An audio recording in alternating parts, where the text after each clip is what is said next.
मैंने अचंभे से दोहराया, और कुछ नहीं।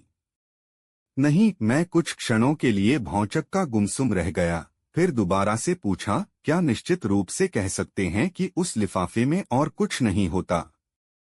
अरुण मुस्कराकर बोला, नहीं, यद्यपि पिताजी स्वयं हस्ताक्षर कर पत्र लेते हैं, पर खोलता मैं ही हूँ। उन कोरे कागजों के अलावा उसमें कुछ भी नहीं होता। क्या प्रत्येक पत्र को हर बार तुम ही खोलते हो? कहाँ खोलते हो? पिताजी के कमरे में, जहाँ पोस्टमैन पिताजी को हस्ताक्षर करने के बाद देता है। लेकिन यह तो विचित्र बात है। खाली कोरे कागजों को रजिस्टर्ड डाक से भेजने का मतलब क्या है? अरुण ने सिर हिलाकर कहा, मैं नहीं जानता। मैं काफी देर तक मूड की तरह बैठा रहा। अंत में एक विश्वास के बाद धीरे से जाने के लिए उठा। पहली बार जब रजिस्टर्ड लिफाफे का जिक्र हुआ था तो मुझे लगा था कि मैंने निशाना मार लिया है, लेकिन बाद में जब निराश होना पड़ा तो लगा वह द्वार अभी तक ज्यों का त्यों बंद ही है। मुझे लगा कि यद्यपि यह रहस्य है तो आसान, किंतु इसे सुलझाना मेरे बुद्धि कौशल से बाहर है। चेहरे धोखा भी देते हैं।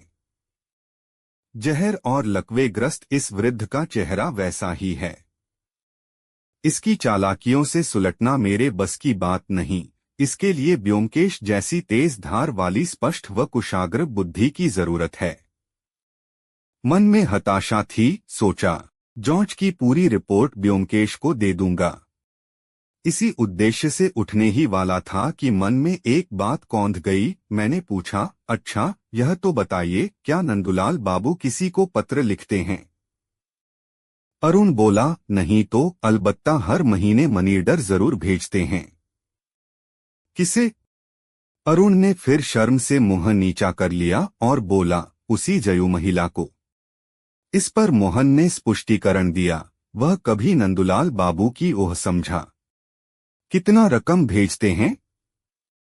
काफी बड़ी रकम। हमें नहीं मालूम क्यों भेजते हैं। उत्तर मेरे होठों पर आते आते रुक गया। पेंशन। लेकिन मैंने मुंह नहीं खोला और मोहन को वहीं छोड़कर घर से बाहर आ गया। जब मैं घर पहुंचा तो 8 बजने वाले थे। ब्योमकेश अपने कमरे में था। मेरे खटखटाने पर द्वार खोलते हुए बोली, कैसा रहस्य खुला? नहीं कहकर मैं बैठ गया। ब्योमकेश एक कागज को मैग्नीफाइंग गिलास लगाकर पढ़ रहा था। उसने मुझे पर दृष्टि डालकर कटाक्ष किया, कब से इतने शौकीन बन गए हो? यह इत्र फुलेरा? अरे भाई, इत्र लगाया नहीं, केवल ढोकर लाया हूँ। मैंने पूरा वृत्तांत विस्तार से ब्योमकेश को बता दिया। ब्योमकेश ने बड़े ध्यान से सब कुछ सुना। अंत में मैंने कहा, मैं तो सुलझा नहीं पाया दोस्त, अब तुम्हें दखल देना होगा। लेकिन मेरा मन कहता है, इत्र की बारीकी से खोजबीन इस रहस्य को सुलझा सकती है। रहस्य किसका? ब्योमकेश ने इत्र की रुई को सूंघते हुए कहा, वाह क्या खुशबू है। शुद्ध अंगूरी इत्र है। हाँ, तो तुम क्या कह रहे थे? और वह इत्र को अपनी कलाई पर रगड़ते हुए बोली, हाँ क्या कह रहे थे, क्या सुलझेगा? मैंने कुछ हिचकिचाते हुए कहा, संभव है। इत्र के बहाने नंदुलाल बाबू। ब्योमकेश ठहाका मारकर हंस दिया। क्या ऐसी खुशबूदार चीज छिपाई जा सकती है जिसकी खुशबू दूर तक फैलती है?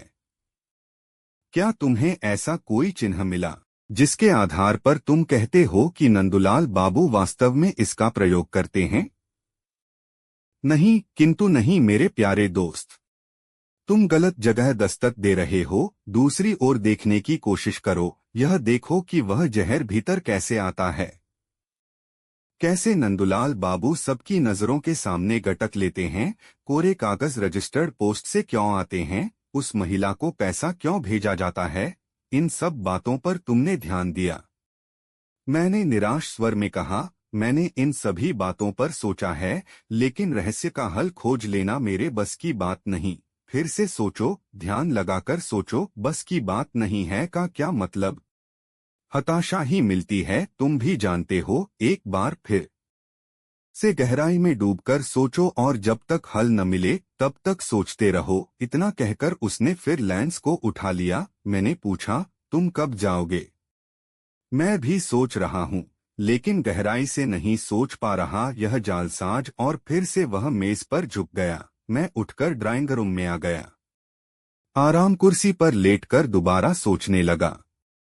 जो भी तो इतना मुश्किल तो नहीं लगता, और ऐसा लगता है कि मैं यह सुलझा भी सकता हूँ। शुरुआत फिर से की जाए, कोरे कागज रजिस्टर्ड पोस्ट से क्यों?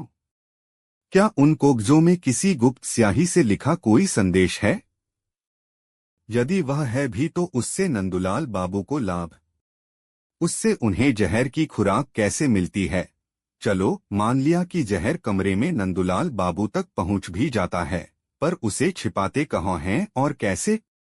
होम्योपैथी दवा बोतलों में रखते हैं इतनी नजरों के सामने, और फिर उनके कमरे की जांच पड़ताल के लोग भी तो आते जाते रहते हैं, वे कैसे करते हैं यह सब? इन तमाम सवालों पर गहन चिंतन करते हुए अब मैं 5 चेरुट पी चुका था, किंतु मैं एक प्रश्न का भी उत्तर नहीं खोज पाया था। मैंने अंततः उम्मीद छोड़ ही दी थी कि एकाएक फिर एक विचार सूझा। मैं उठकर सीधा हो गया। क्या ऐसा संभव है? और क्यों नहीं संभव हो सकता? सोचने में अजीब जरूर है, लेकिन हो भी सकता है। ब्योमकेश भी कहता है कि यदि समस्या का एक तथ्यात्मक रास्त सकता है, भेल ही वह अटपटा क्यों न हो, उस पर चलना ही बुद्धिमान है। इस मामले में वही रास्त अपनाना चाहिए। मैं ब्योमकेश के पास जाने ही वाला था कि वह स्वयं आ गया। उसने मेरे चेहरे को देखा तो उत्सुकतावश पूछा, क्या कोई सुराग मिला?